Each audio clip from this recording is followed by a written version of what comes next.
welcome to the Futures Talk podcast. My name's Matt Guy, I'm the Commercial Director for Ibstock Futures.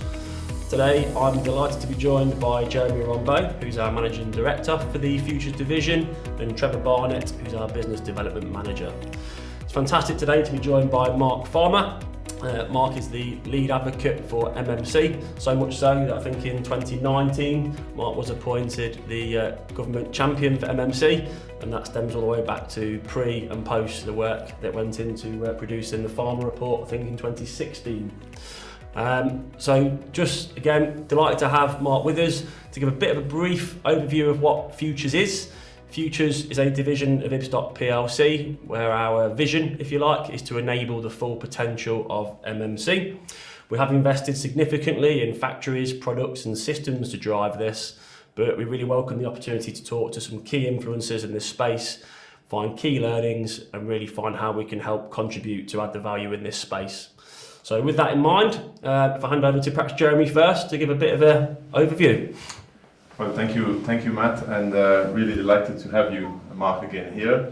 I think it's just to maybe connect back with it's maybe over a year or slightly over a year that we met in this place, and at that time we were just at the stage of discussing some concepts or some ideas together.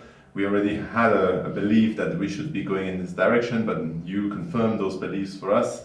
And I'm really glad to say that since then we have done quite a lot of steps forward.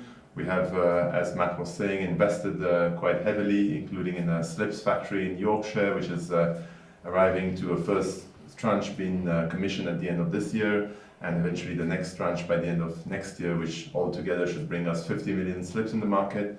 We have acquired two businesses in panelized solutions, so one being the Telink business, GRC business, and the other one being a mechanical slip system that complements our existing range. So that, but more than that, we also have built together a great team. So we have people like Trevor, who comes from the world of BT passive and modular construction. We have Matt Guy, who's been into Ibstock before, but also been into the distribution side, and therefore, we combine our knowledge of the past, but also the new knowledges that we need. We have people in the team that are facade engineers, etc., etc. So that's an evolution from a traditional, very good, strong business like Ibstock that we can leverage very strongly upon. But then, how do we take that step?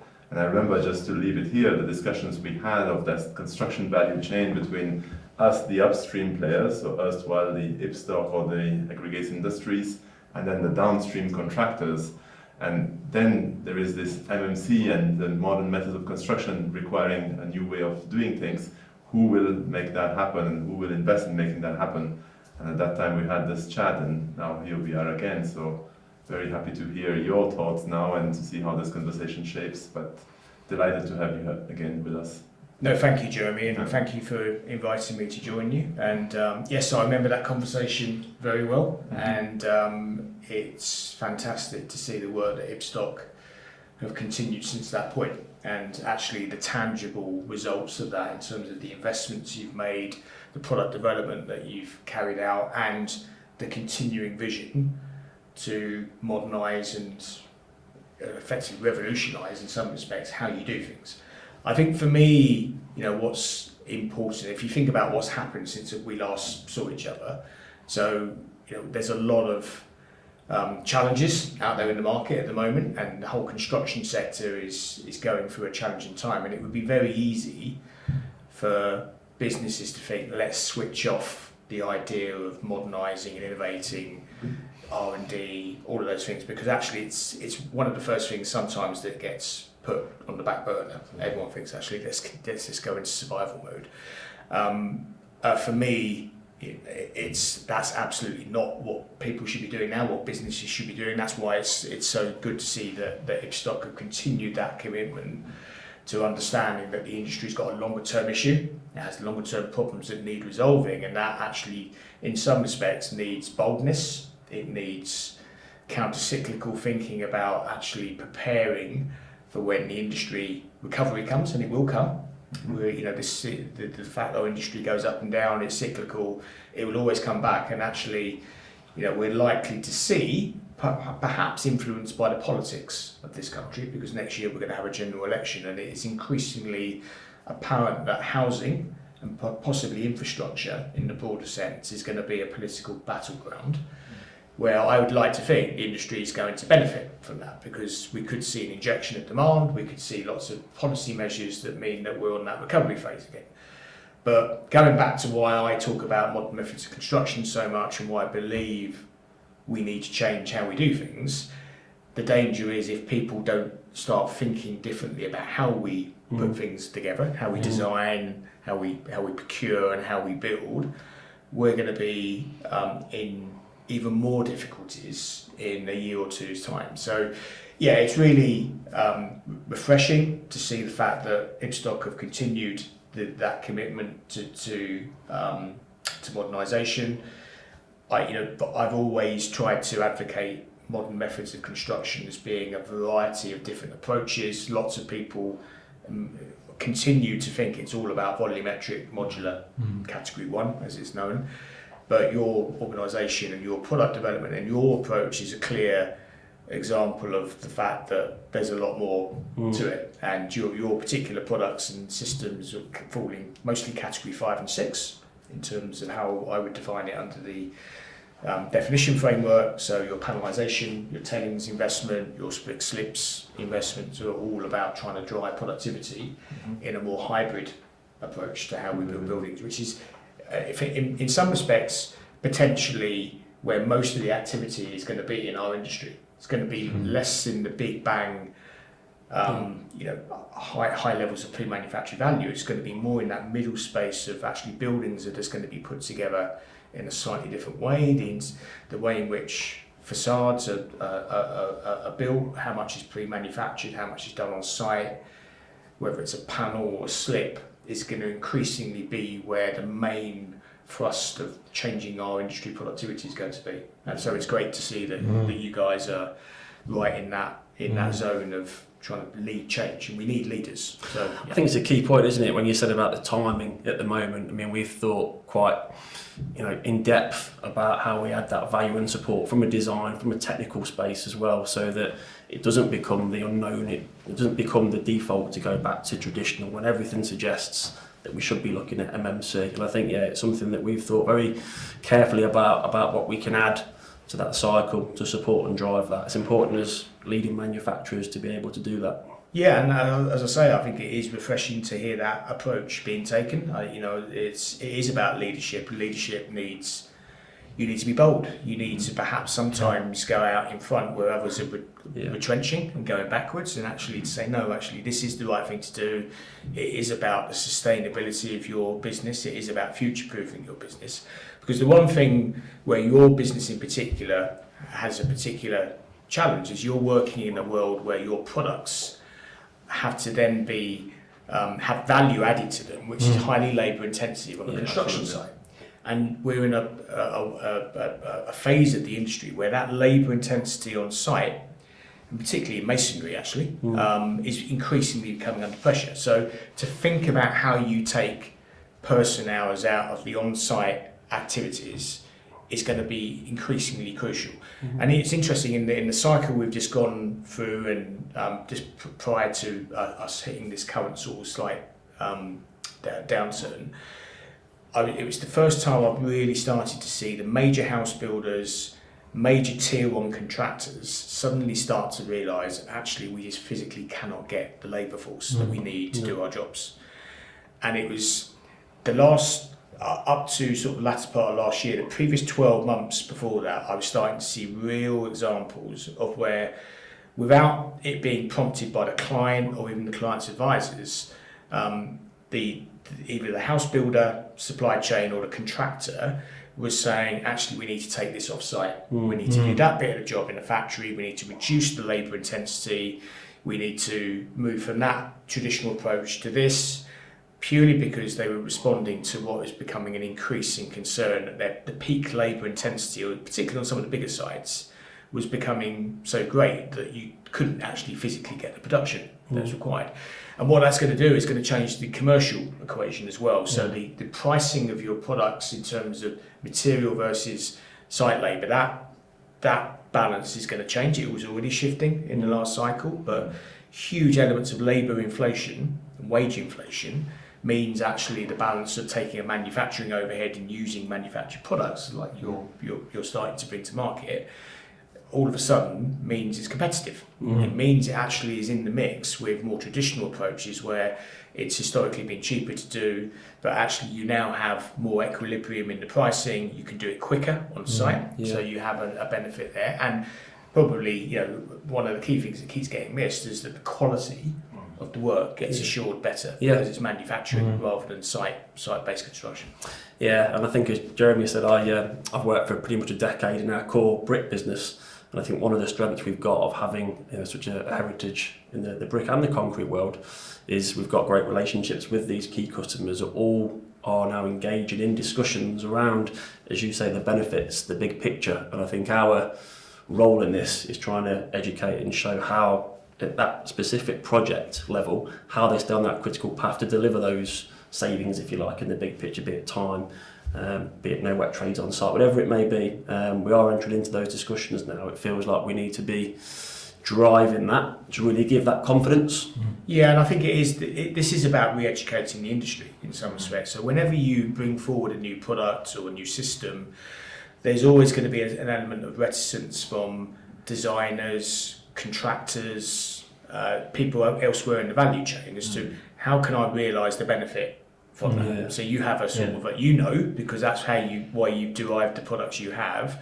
But ultimately, to get a contractor or a house builder to buy in to the concept that if you use this product, it will be X weeks quicker or Y pounds cheaper, sometimes is a leap of faith, which you need to hold people's hands. Yeah. So guiding them on that, getting them to educating them on your product, how it works in terms of the interfaces with other trades is a really important bit in my experience of realising the benefit. It's not always about one trade. It's about how you manage it as a contractor, how you manage logistics, how you manage just-in-time scheduling, so you're not rushing to wait.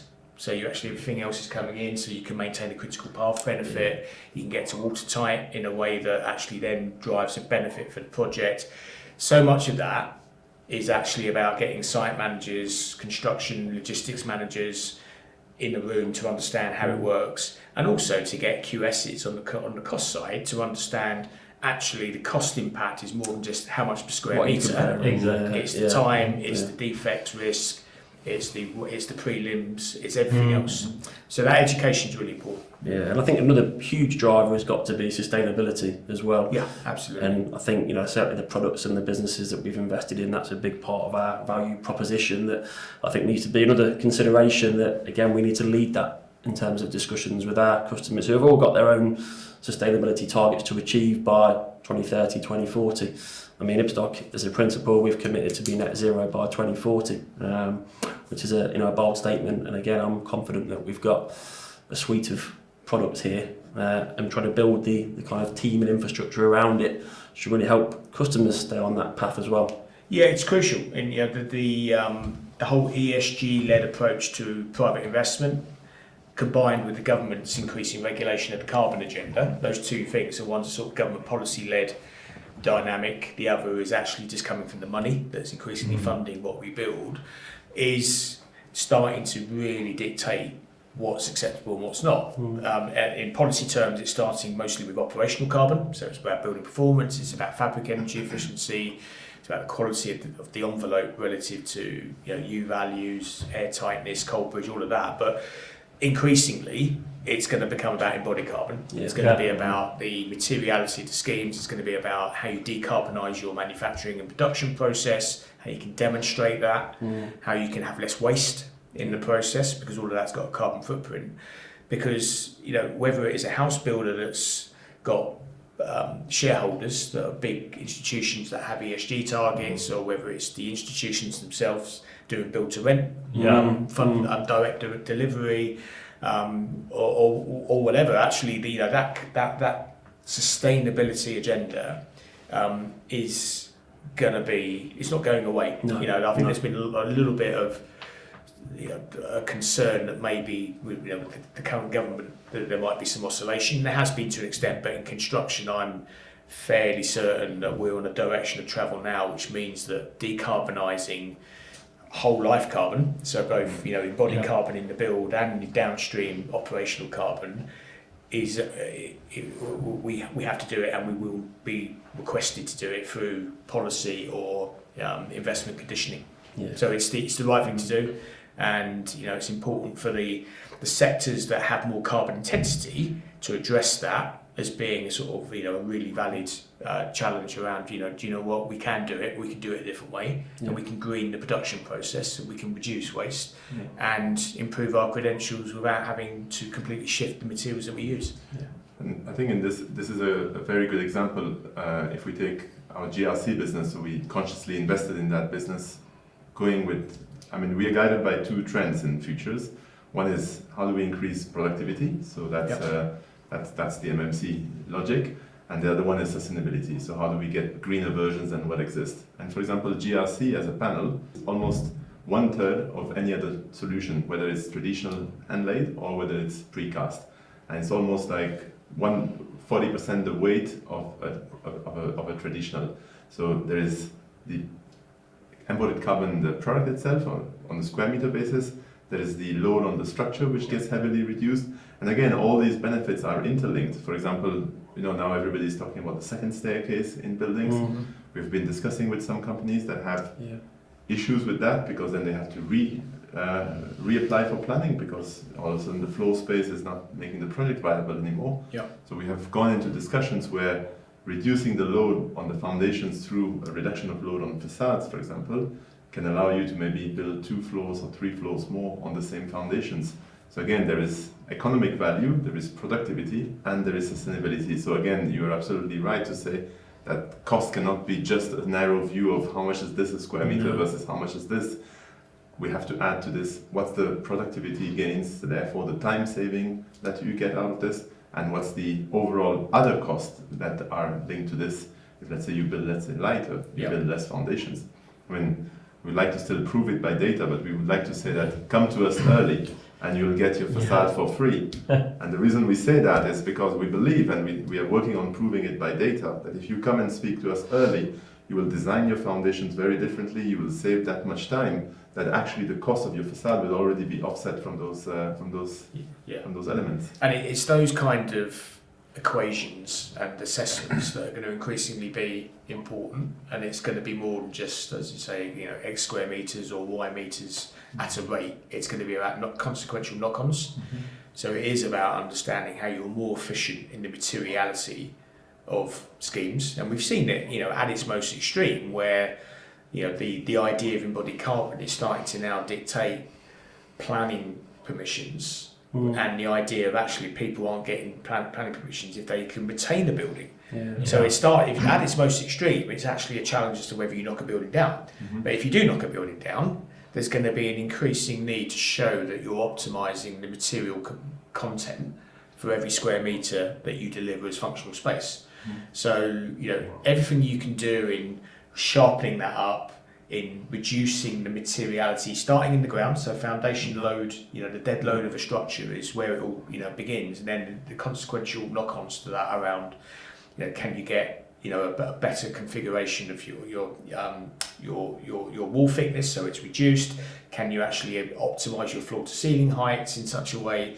that actually the total tonnage of material, which usually correlates with total tonnage of carbon, is just less per square metre of valuable space that you're creating? Because most of the funds and everything we do is build assets. Not always, but a lot of it is linked to the area on plan that you're creating. That's either in residential, it's either sold, or it's rented. Clearly, with social infrastructure, it's more about the functionality of the space and what function does it perform. But all of those, the implication of changing one bit of a design, elemental design, and having ramifications across the whole design is the important bit, where designers, surveyors, project managers, contractors all have to get a bit smarter. Mm-hmm. And we are going to enter a world, and I'm starting to see it now, where you're going to see full-blown carbon accountancy. Mm-hmm. So QS would ordinarily measure a building and would price it based on quantity of materials. you're going to increasingly see a pivot, and particularly as we start to regularise how the industry defines embodied carbon. And there's work going on at the moment to try and bring that together as a unified standard with attributes attached to different types of material. The carbon cost plan, if you like, or the carbon plan, whatever you want to call it, gets published with the cost plan. So it's that amount of money and it's that amount of carbon. So having the optimization tools through product development, through design systems that enable you to be smarter about that and are still affordable, that's going to be where the action is. That's right.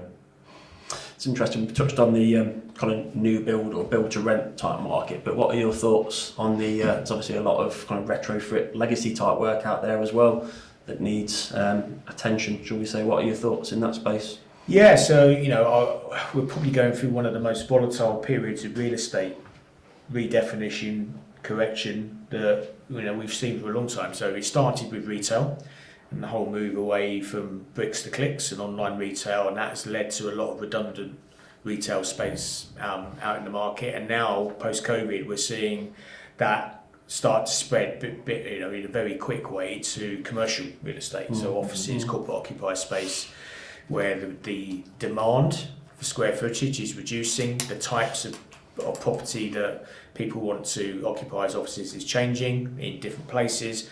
So there's a whole load of assets out there that either are at their most extreme, they're what are termed stranded assets. They have even negligible or zero value because they're not lettable to a certain standard without considerable interventions.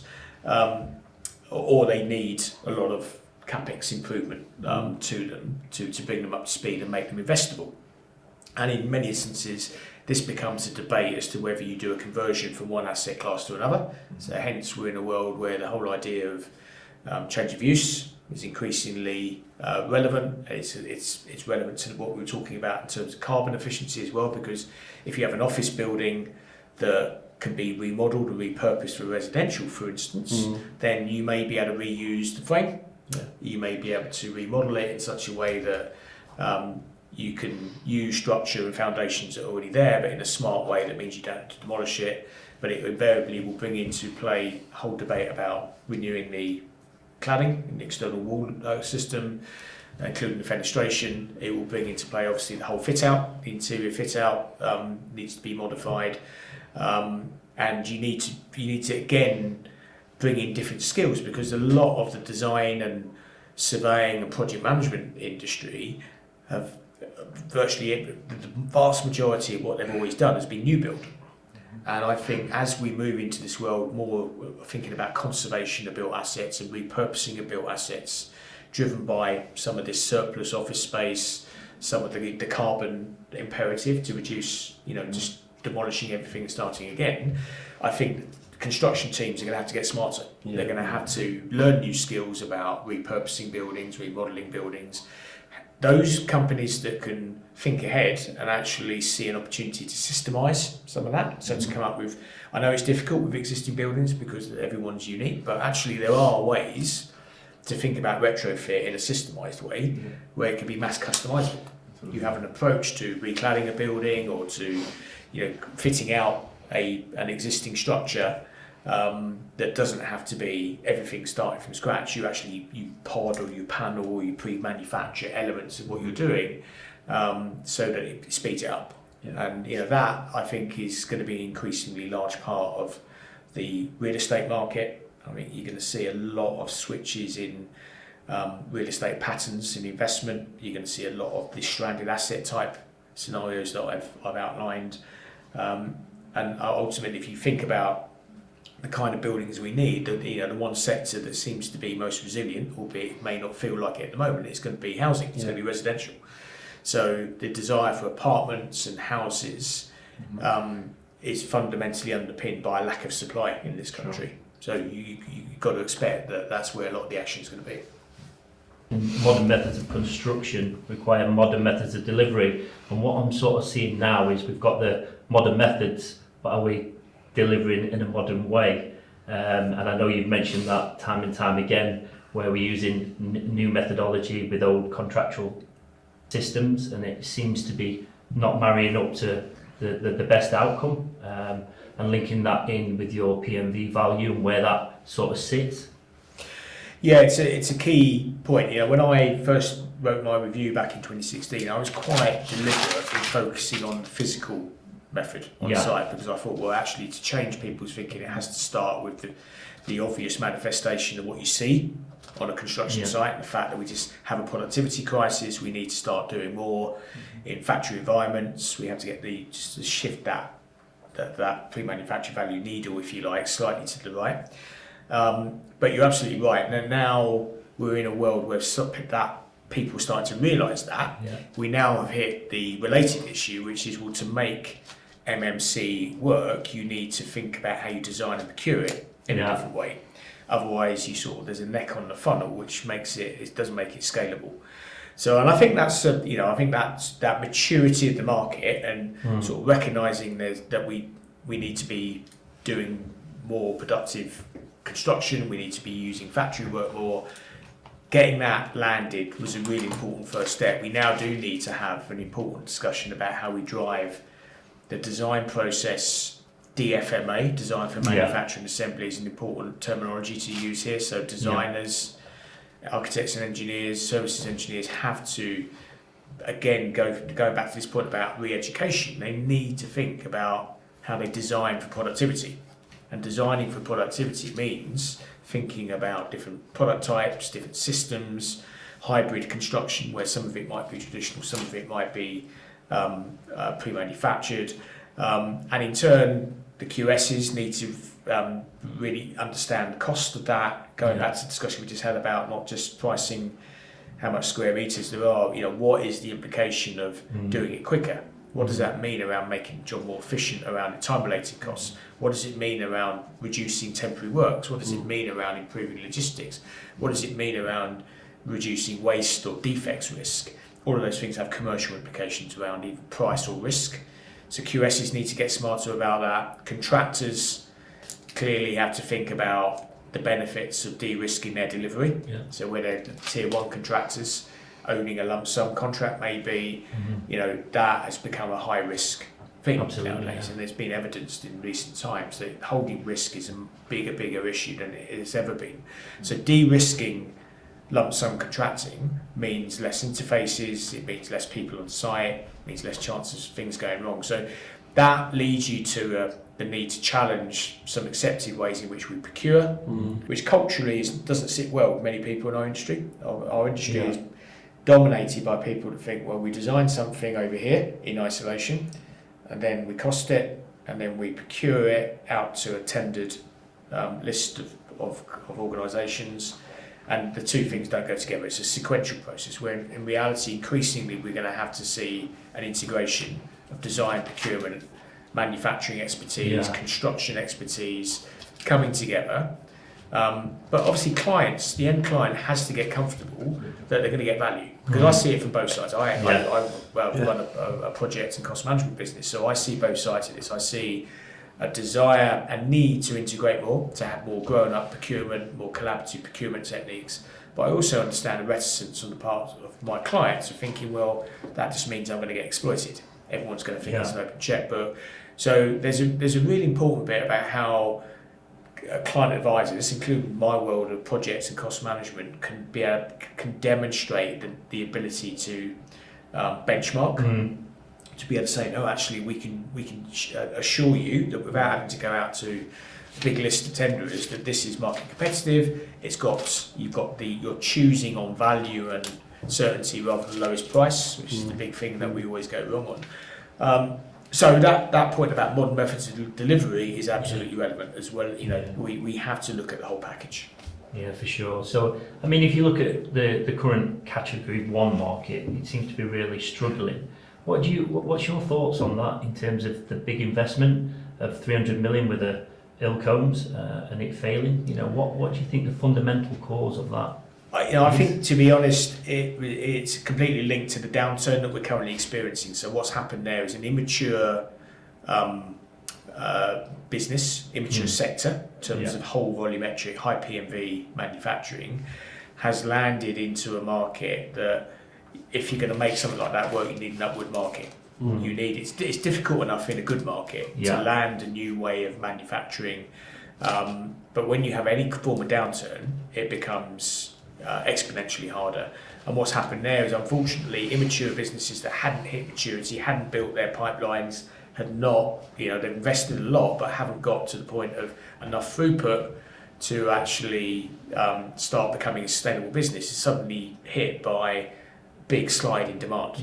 And so it's a numbers game. At the end of the day, to underpin big factories like that, where you're actually building 70% of the value of a home or a house or an apartment in a factory, you need to have throughput.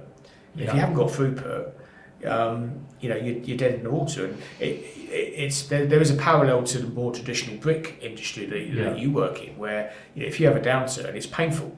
But you can mothball a factory, you can turn things off, and then you can restart. You can't do that in an emerging market where you haven't met maturity. If you haven't got to maturity, your business folds.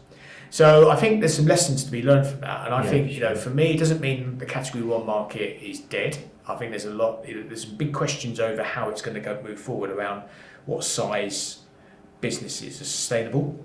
More importantly, it needs government policy to underpin it around. If you're going to have that kind of model, you need a big government programme that's directly hardwired into it. But probably more importantly, it just underlines the importance of what I call a hybrid mid-range PMV market, which is where the products we've been talking about, so panelisation, innovative materials, all start to be used in a composite way. So if I look at my projects or that my business is doing, residential projects, the areas I'm seeing most change in from the mainstream market, if you like, from contractors and house builders, is elements of precasting around frames, unitised facades, not necessarily doing in situ handset work, bathroom pods, utility pods, prefabricated plant rooms, prefabricated risers and runouts for pipe work and electrical. So actually, it's elemental hybrid PMV. And that's where I think the mainstream of the market pivot towards high productivity working is going to happen. The category 1 market was always about a theory that if you could get the market to mature and sustain, it would be about additionality. So it would actually be, creating capacity that wouldn't be cannibalising an existing market. Whereas it's proven in this cycle to be a step too far. So what it means is actually the balance of the market, including the sector you work in, needs to get really busy around thinking about how are we going to do this more subtly. How we're going to shift, without doing 60-70% of the job necessarily in the factory. We're going to take that element, whether it's a facade system or a bathroom pod system, whatever the individual business is looking at, is saying, well, if it was done traditionally, it would involve that number of people, those number of trades, those interfaces. It would take that long. We're just going to crunch all that down and offer something to market that improves that. And that's what you guys are doing in your world. We can maybe put a real life example here. I mean, a few weeks back, Matt was leading a discussion with a client, and that client is doing volumetric pods, full volumetric modular, but going into high rise. So obviously there are 2-3 big companies doing that here in the UK. I mean, everybody knows probably their names. But when we start, I mean, the good thing is now with the creation of a platform like Futures, we have not only acquired businesses like, for example, the Telling business I mentioned about, and Generics facades and all. We've moved all this into a huge, very adapted space of more than 100,000 square feet, which is now in Wolverhampton. And there we are inviting customers and we are having real conversations, because earlier the conversations with us would be more around how many types of bricks do you have and which color can we get and when can we get it. But now we're getting into much deeper discussions, and one of such conversations was happening. And it was very interesting because it really relates to what you were saying, that the choice they are making. So we said, okay, so you generally go with these pods and you can do, I think 23 stories in 20 weeks actually. But then we see some clients after that taking the traditional scaffoldings one by one, floor by floor, and then handling the bricks to finish the facade on the outside. Yeah. And that's what triggered our sentence that Matt was just saying, that the concept of futures is about enabling the full potential of MMC in the UK. So it means what we want to do is we're not necessarily becoming volumetric, and we are not also aiming to become contractors. Yeah. But how can we make sure that if you've gone all that way, we're not then falling back and then taking 52 weeks to actually do that external facade? Yeah. So we went into that questioning and we asked that question, why are you still doing that way? And they said, you see, there's quite a lot of things that plays here. It's easy to bring those pods and to put them somehow relatively easier. And then we give the responsibility for the facade to the facade contractor. So there's also who takes the responsibility for that. And we said, we can help you, and that's the versatility of our systems. We could fix those systems, those rails and those slips on your pods in your factory, and then it arrives already with some finish. We can do some last minute finishings on site, but 80% is already finished. But then we also have the system that allows you to do it more productively, thank God, at least not going back to the scaffolding and bricklaying with these rail systems like MaxLib. So we can offer you both, but we are interested to know why. And then they said, it's all the question of this responsibility. If we do that, then we take the full responsibility and all. And that's where I was relating back to the conversation we had here is, should manufacturers become contractors or contractors become manufacturers, until where do we go? And what we realize is we don't want to become contractors, but at the same time, by the kind of balance sheet and credibility that a brand like Ibstock brings in that middle part of the value chain, we can probably address some of those concerns about risk and about how much exposure people are ready to take or not take, because now they are all of a sudden backed by a very different entity supplying to that. So I don't know what's your views about that, and do you think that this is the right thinking about understanding our own raison d'être or reason to be actually as futures? And the story you've just discussed there in terms of I think it's an army saying, sometimes you can rush to wait. So if you're doing category 1 volumetric modular apartments, high rise, as you said, there's a very limited number of businesses in this country that are able to do it. Actually, most of them tend not to factory apply the cladding. So they end up with a site process, which is about, you put the modules up and then you run a mast climber up or whatever, or you run it off a crane and you're putting panels on the outside. So to have an offering that actually works for that kind of interface detail, as well as being able to clip it onto a concrete frame or steel frame or more traditional construction, but also to have the option to put it on in their factory, I think is exactly the mindset you need to have around how the supply chain could well evolve in the future. And I think certainly in the multifamily apartment market, the idea of volumetric modular does have a place, and there's some investors who use it particularly because of the speed it gives them, and it can work. But not if you put a whole load of modules up and then you have to scaffold it and hand set bricks. So you do need to realise the whole benefit, which is your point about what we were talking about earlier in terms of being able to help people understand how they use your system in a way that drops to the bottom line. It gives them a time benefit, it gives them a cost benefit, or it gives them a quality benefit in a way that isn't compromised by something else they forgot to do. I mean, going back to your point of where do Ibstock play in the value chain, it's a really interesting one, because our industry is notoriously hierarchical. It's all driven from a client at the top with a small professional team that then goes to a contractor, then goes to a subcontractor, that then goes to a subcontractor, then goes to a supplier. And if you're down the bottom, it can sometimes be quite a difficult environment to get differentiation. I think part of the reason, the last cycle we've seen materials supply security become an issue. The whole idea of relationships and trust increasingly coming to the fore. I'm not suggesting all of a sudden our industry has embraced collaboration fully, because it hasn't. It's still on a journey, but it has recognised that to get things done, and COVID demonstrated this, you need to be closer to your supply chain. And I think the idea of interface risk and the idea of giving people solutions to problems that otherwise would be a barrier to your product moving to market has to be the way you've got to think. You've got to think slightly outside the box about how you can use, for instance, the Ibstock covenant strength, the size of your balance sheet.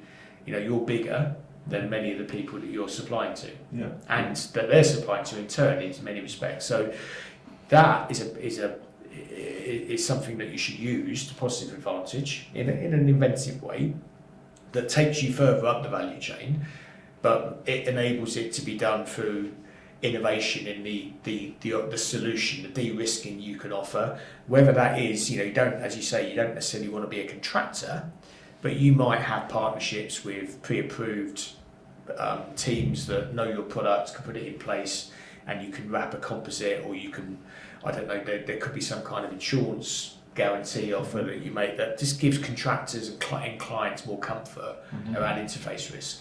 Because invariably that's what it comes back to. It's back to this point of every time there's multiple parties on a job, there's a risk. In traditional construction, bizarrely, there's more interfaces on anything else, but that's what people keep on doing. So actually, as soon as you start looking at innovative construction, there's less interface risk, but people are much more focused on it, disproportionately focused on it. So I think thinking not just in terms of your technical product offering, but the commercial, contractual and risk structures that you can wrap around that is absolutely the way to go. Because otherwise it becomes an easy excuse to say, well, it's just too difficult.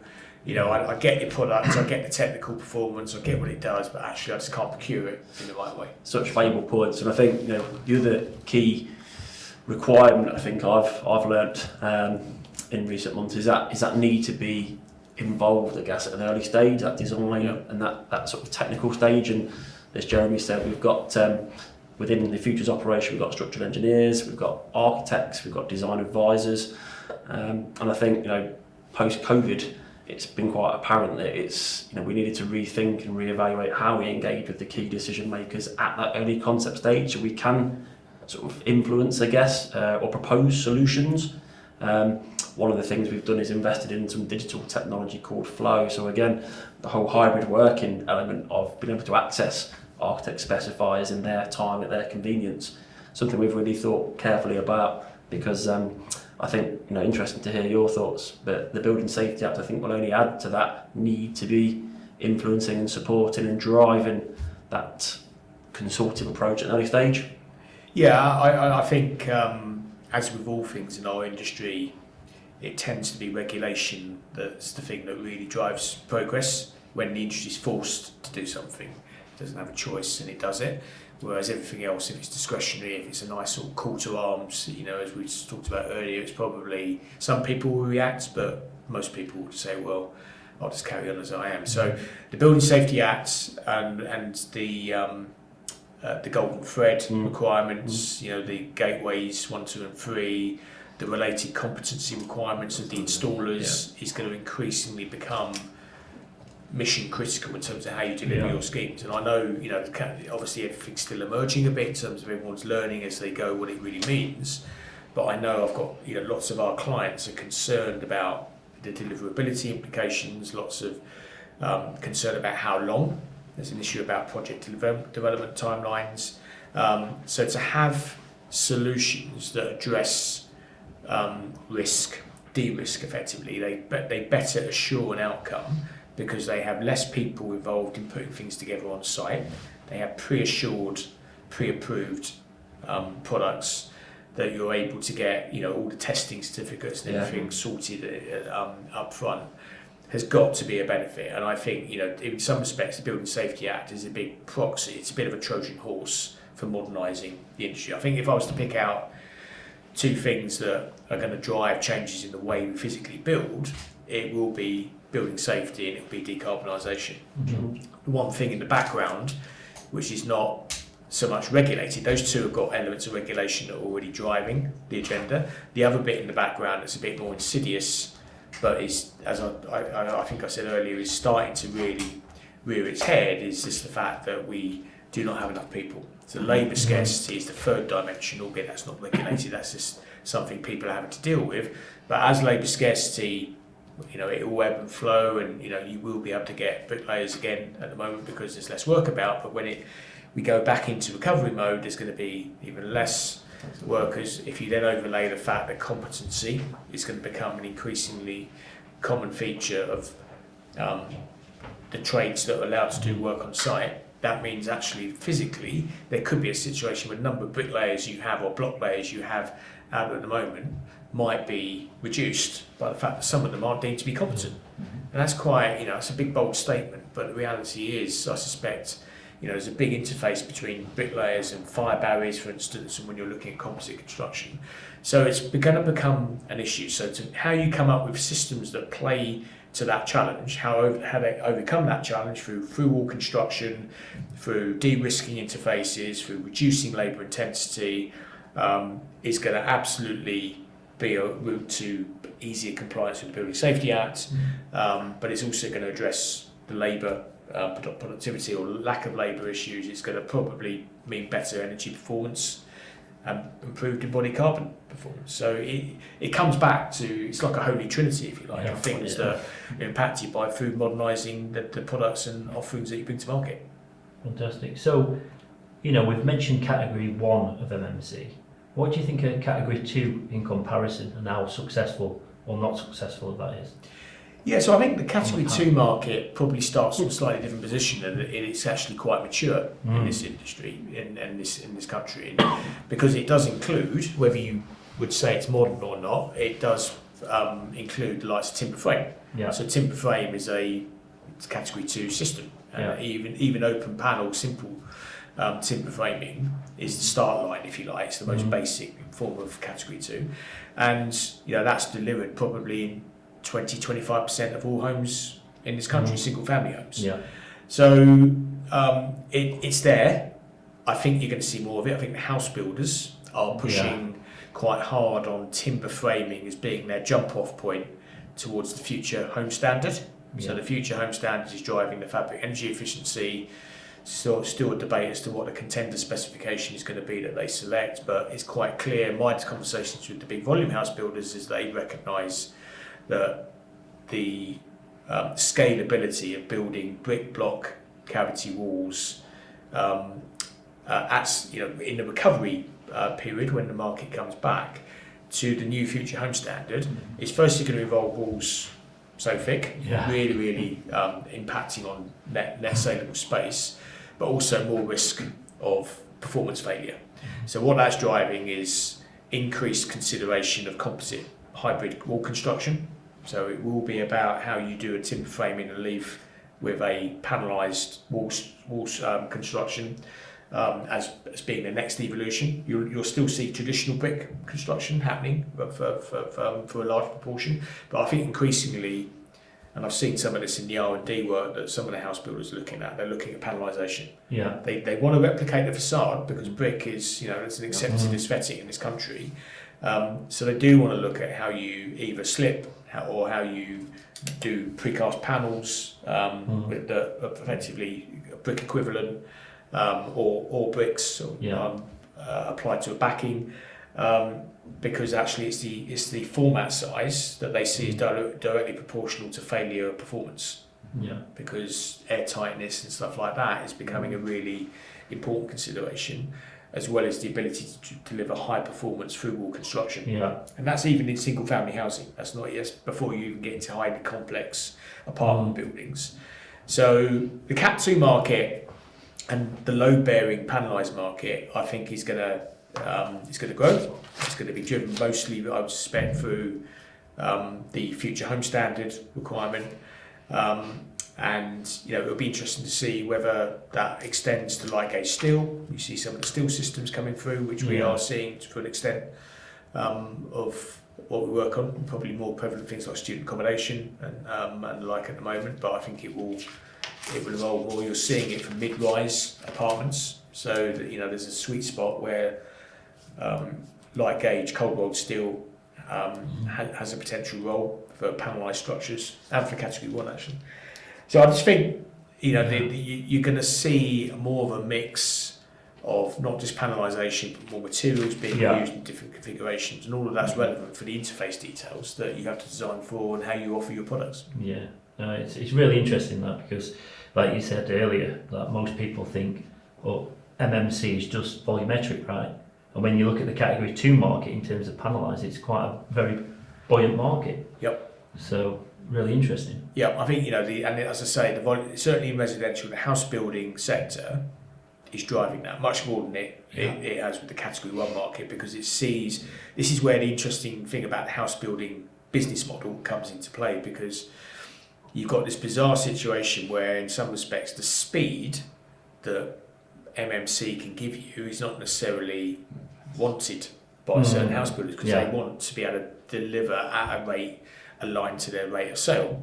So it's a sort of, they want speed, but they want speed in short, sharp bursts. So rather than the whole development being sped up, they want to know, right, we'll do one batch, then we'll stop when we know we've sold the next lot. We want that quick again as well.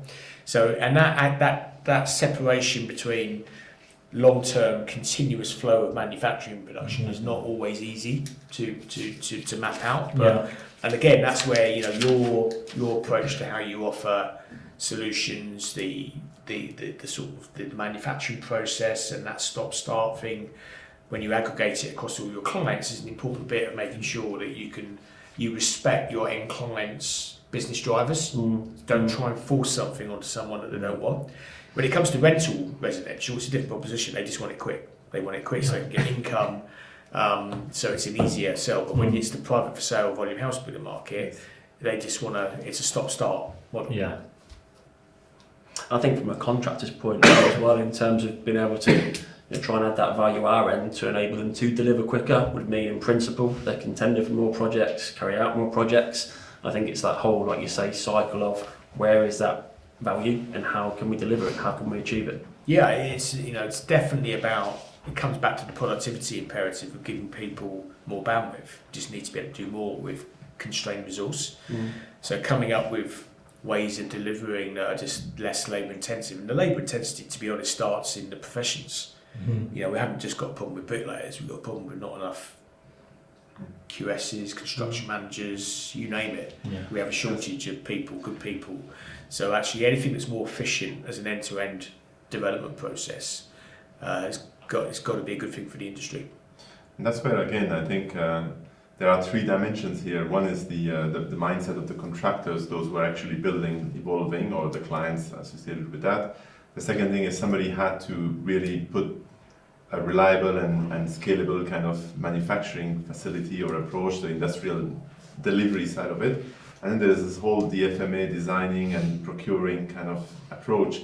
And that's why I'm wondering, we definitely have built competencies, and we are continuing to build competencies, not only just to pass the building the regs, etc., or the new Building Safety Acts, all that. But on top of that, are there entities such as CAST or maybe other with whom we should partner more, and in a way it's also a more neutral way of saying, okay, we are bringing all the data, we are bringing all, but then we are party to it. But somehow, are there more entities coming on the market, like modernized, if you want, QSs or modernized designers that could form these entities that would appreciate and educate everyone else? Collaborate. I think so. I think there's a general desire amongst the professional advisors, if you like, that they have an important role to play in enabling change. Because all too often the client will be sitting there saying, well, particularly if they're just a developer or an investor, that rather than a house builder I would call an intelligent client, because they're a developer but also a constructor, so they have an in-house team. But if you're just a remote developer or an investor, they'd be very reliant on their consultants to advise them on how to go about doing things, and in many respects, they're not too bothered how it's built. They just want the end asset. They want a quality asset at a certain time to a certain price, so they can rent it or sell it or do whatever they're going to do with it. And so I think the role of the consultant is increasingly going to be in the spotlight. I think the differentiation between progressive consultants that understand the value of some of the things we've been talking about in terms of innovating products, understanding the impact of higher productivity, speed, certainty of delivery, is really important. And I think I sense, and certainly in the world I speak to, perhaps you wouldn't expect anything different. Lots of people are gearing themselves up for that. So in my own business, we talk a lot about pre-manufactured value. It's a personal hobby horse of mine, but I'm passionate about it being a metric that's relevant to understanding correlations to other things, to other outcomes. But ultimately you have to prove it. So one of the things we're trying to do is get access to data so we can prove that actually if the PMV is that and it's leading to that outcome, whether it's a health and safety outcome, whether it's a program outcome, a cost certainty outcome, a carbon outcome, you can try and plot those relationships. Otherwise it's all very well someone saying you should increase your pre-manufactured value. And for me, it's an important point. It's not about maximising pre-manufactured value. It's about optimising it. So every job should have an optimum PMV, which is determined by its constraints, by the wider context of the design or the client or the broader project characteristics. So I think there's more and more consultants out there who recognise the power of data, recognise the power of collaboration, recognise the need to lead the industry in groupings of businesses that come together and just try and drive change. We need more of that. Very interesting, Mark. So since your report then, if you was to review it again, would you add or take anything away? Question that is. No, I think the honest answer is my 10 recommendations I stand by as being the right recommendations. If you were to ask me, where are we now compared to 7 years ago, whatever it is, and have we progressed as far as we should have? The answer's clearly not. We haven't heeded some of the warnings that I made back in 2016. Unfortunately, you are now in a bit of a downturn, so actually the chance for industry to get itself match fit has been slightly lost, and we've got to go again, and we will go again, and actually you'll see another spurt of modernisation happen. But for many, it will be late in the day. It'll be reactive, which is back to this point of it's got to be a planned strategy. You've got to keep ploughing through. You've got to go against the grain. But my recommendations, for me, I will stand by. And actually, the one recommendation that was the most contentious, which was actually to try and influence clients towards innovating through. I talked about the concept of like a carrier bag tax. You did. To actually spend more money. Actually force them to pay more money for construction if they weren't driving innovation through how they mandate the brief and the procurement of their projects, which everyone was pretty much up in arms about. And ultimately, it's one of the most powerful means of driving innovation is for it to be client-led. Yeah. And I know it's a tough behavioural thing around saying a client should be paying more unless they do things differently, but ultimately if they were, some of them would realise that it would cost them a lot less in the long run. But that's easier said than done, and that's why government weren't prepared to support that, because anything to do with tax or regulation is always a little bit sharp intake of breath. But everything that I set out there still stands. It's probably even more urgent now in terms of the things we need to do. So modernise and die, we're not dead yet. I think ultimately the industry will never die. With what I was alluding to there is that individual businesses and organisations have a choice. And what unfortunately we're seeing at the moment is that some businesses have elected we're going to modernise. I think you guys are in that camp. It's good to see. But others are just doing the same old thing, and unfortunately you're seeing casualties. You are seeing businesses die. You're not seeing an industry die. I think the industry change is a lot more insidious, a lot more long term. You don't really see it day to day. It's something that you have to look back over a 5-year period and think, actually, we're in worse shape. And that's the danger. If individual businesses don't lead, don't recognise as an issue, then the collective of that is the industry, and the industry starts to suffer. So, we're definitely at an important inflection point, because if more businesses don't start to modernise, we're going to see more die, we're going to see more suffer in the recovery period. And it's going to have a long-lasting legacy, which won't necessarily be a good one. Really interesting. I remember you speaking about kit parts 5 years ago. And what's really interesting is we're talking today as if it's something new. And it's almost like we're starting afresh, when actually it's a 5-year-old concept, it may be even more. I mean, what's your thoughts on actually progressing through these ideas? it seems like we've got a lot of ideas and we talk a lot over the next 5 years, and nothing really gets put down solidly. And I think that's where we struggle. These are fantastic ideas, but how do we lock them in and make it happen? So I think, the kit of parts concept is decades old. It's something that's been around forever. It's something the automotive sector does second nature. Unfortunately, it comes back to this point. The industry doesn't do things en masse unless it's forced to. The industry is not a thing. It's basically thousands of businesses all going in different directions, doing different things with different priorities. So what's interesting in the last period since my review is that the government have, they've taken on board the idea of MMC for their own infrastructure programs, for instance. Yeah. So the prison program, the school building program, the hospital program have all now evolved MMC as being part of their mandating of how they deliver their schemes. Kits and parts being part of that thinking. And when the government is the client can drive the pace. Coming back to this point about the carry bag tax, if the client changes, the industry has to respond. What's happening now on some of those government programs is that it's recognising that the brief's coming out and it's talking about using a standardised kit, and actually contractors and architects and engineers are having to conform because that's the government mandate. In residential, the government doesn't build homes.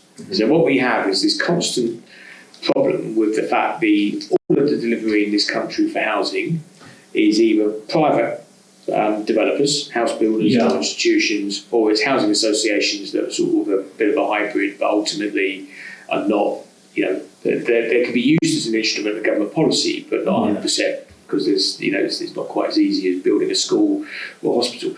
So you have this twin track where the kit parts approach, standardisation of design and manufacturing in social infrastructure, I think is going to start to take off, and subject to government continuing to invest in programs. Whereas the risk is in housing, we're still going to spin our gears a bit. We're going to go through different iterations. We're going to keep talking about things, but ultimately we're going to still be in a world where proprietary solutions dominate. And it's about what's the best proprietary solution that's going to drive market share. Where a bit of I think a lot of it's going to be about showing examples of what works well, because what really gets clients changing their mind is how expensive is it? How good is the quality? How quickly can I do it? And where have you done it before? So as we evolve a world where products come to market that are starting to, that cost equation with traditional is closing, they're actually high quality manufacturing, they're starting to be embedded into schemes, so you can go and see a scheme and see it in the real world, then that choice of a client saying I'm going to do it that way becomes easier. Yeah, it's a great point. Like, we hear a lot about some of the challenges, like the category 1 you mentioned, but almost celebrating some of the wins and building almost case studies around those to educate, to influence. I think it's important, isn't it? Yeah, you do need proper proof points of not just a CGI. You want to go and see a scheme. You want to see it's a photograph of a completed scheme that's being lived in or occupied.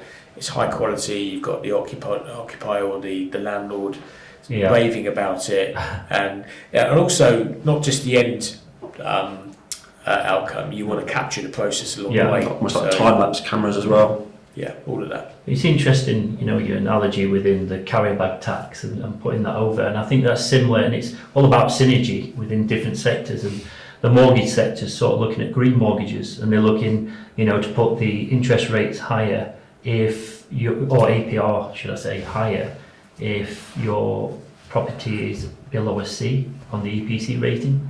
So again, they're looking for something similar to drive and decarb the housing stock, because we're looking, I think, 28 million to retrofit within the country. I know the government's put in the social housing decarbonisation fund of 800 million. That's 2.1, and I think they just announced another 90 million for 2.2 decarb fund, specifically centred around the social housing. And it'll be interesting to see if we could, if MMC has a strong part in that in terms of panelised systems and EWI. I think it has to, because the one thing that no one's really getting their head around is that to do that retrofit programme of 25-30 million properties, we haven't got the workforce. Yeah. People don't exist. Mm-hmm. So unless you cannibalise a load of people out of new build sector and put them into retrofit, which then Compounds the Peter to pay Paul, there's no additionality available. So it means that you're going to be driven down a route of looking at systemised solutions, pre-manufactured solutions that can work in a world of existing properties. So you're back, and I think it has been proven to be done, particularly in Europe with things like Energy Sprong, where you have deep retrofit that's applied through manufactured approaches with EWI, with heat pumps containerised with solar on the roofs. It can be done if you laser scan a building, you get the dimensions right, you feed a CNC machine in a factory. You can do things. So it's not beyond the wits of man. And I think ultimately it will be false because we do not have the ability to do, labour intensive EWI work at scale in this country. It doesn't matter how much money the government have put into it. I would suggest the decarbonisation funding regimes to date haven't been good enough. They haven't instigated the drive towards a pivot of people recognising, I know it's starting in social housing, so that's about housing associations, but the big unlock is when private owners think, actually I've got to do something here. You start to see that through ecos with the big utility companies, but it needs to be, in reality, it's probably a good thing it hasn't completely opened up as a Pandora's box because the people aren't there, supply chains aren't there. Exactly. So we need to think about it. The government has a role to play in understanding that's a strategic requirement for UK PLC as much as anything. And I think that's where we need to collaborate and communicate across, the sector. And again, I think it's still lacking slightly in terms of that, to synergise that drive in terms of different sectors getting together and lobbying the government to say, we do need this. It's not just about the funding; it's understanding where that sits. Yeah, and I think part of the issue, I suppose, is construction industry has not been very good at speaking to government with a unified single voice. Yeah. So we always suffer from the fact that the government hears lots of different voices. It hears the house builder voice, it hears the contracting supply chain voice, it hears professional institutions, and even, there's a construction leadership council which ostensibly should be talking on behalf of the industry at large, but it doesn't, because actually it's really difficult to get one body speaking on behalf of what is a hugely fragmented industry sector. It's 2.4 million people. I can't remember how many businesses, but it's in the hundreds of thousands. Everyone's got a slightly different view. So, whereas the automotive council or the aerospace sector can go in and have 20 people around the table and they represent 80% of the entire industry for their sector, can't do that in construction. So, that's not going to change, but we have to find ways of overcoming that fragmentation to speak more in a more unified, cohesive way to drive policy. Thank you very much for that, Mark. So how do you see the future of MMC in the next 10 years? Well, I think it's just an ongoing journey. So this was never a sort of stop-start process. It started before I got involved in the whole debate, and it will continue a lot longer after I've been and gone. So this is just about pace. It's about direction. I think there's some important lessons learned that we've seen over the last few years of how things perhaps have gone off and had a bit of a false start, and we need to reflect on what are sustainable business models that support innovation. But one thing that for me is just a given is that we have to become more productive. The labour market alone is going to drive that, but when you overlay regulatory changes around carbon and safety, as I've said, it will force the change. So come what may, we will see innovation, we will see modernisation, we will see an increase in pre-manufactured value. It is about who's doing it quicker. It's about how much of the industry proportion that represents. And then, can we get to a tipping point? Because it's all about, there's a sort of vague notion of a tipping point or inflection point where all of a sudden more people are doing it than not, and it's like floodgates. Yeah. I'm trying to avoid naming particular companies in case they might object to it, but I have been speaking to a few, and again, first to clients. So, for example, an architect will say, you know what, the brick people would generally come to me and talk about their bricks. Okay, great. Then the metal stud guys will arrive behind and start talking about the frames. Okay, SFS, and with the insulation probably they bring it into that. then very good companies like Siderise or maybe Tenmac will come and talk about the fire barriers into that. And then I have to first entertain so many people. I'm an architect and I have to eventually design this building and get it delivered and make a nice facade. What I'm looking at is making something that looks great, that can achieve the building safety, as you said, and that achieves the cost at the end. So if all of the three could potentially come together, and all of them have already integrated their systems in such a way that that whole performance, and it's not for me that I'm first having to entertain three different people, then probably sit at night and integrate all that and deliver it. So we are also inviting and looking at those kind of collaborations among manufacturers of good reputations to be able to then go with a more complete solution. We're not necessarily having to do all by ourselves or to acquire all of them and become like a super giant conglomerate. That's not the role. I mean, we can also be an integrator and bringing convenience. And I think that's definitely one of the high opportunity areas where you can convene businesses that actually, when you come together, you're creating more composite solutions. Absolutely. So if you've got a wall construction that actually needs insulation or needs dry lining on the inside, you can offer a through wall construction in the true sense by having convened the other businesses that own those other bits of the build, and it's sharing, so on and so forth. We go, absolutely. You've got to have trust, and sometimes this is difficult because stables of manufacturing and supply chain businesses sometimes will be competitors who overlap areas, and you've got to sort of deconflict that. Yeah, but then in a smart way you could save cost as well, because everybody is investing in their own route to market to the same client. So we're creating more pain for the client, spending more collectively more resources. Why not do it more smartly? I mean, exactly that. It's sharing the R&D, it's sharing the testing, it's going full throttle on that testing and the certification that everyone needs to add that credibility in order to get the solution at the end. I think we have to be mindful of the time requested, but I think we're reaching towards the end. Any other question, Trevor? I think that's it, but I'd like to say thank you very much, Mark Farmer. It's been a privilege to have you here, and hopefully we'll see you next year. Thank you very much. Thank you for inviting me back, and I'd be very keen to let's swap notes again in 12 months' time, see where we got to. You've talked about some great things today as well, and again today we're in our London Eye studio on Hatton Garden. Again, we'd be more than happy to sort of collaborate and house almost any of your proposed suggestions as well in the big picture for how we can drive the MMC world forward. We've got places across the UK. You mentioned Power Park earlier as well. So really keen to see how we can add that value and continue to develop and play our part in the growth of MMC. I'm always looking for people that can support my evangelism around leading change in the industry. It's quite clear that you guys are on that journey. So that's great to see. Fantastic. Thank you very much. Thank you. Cheers.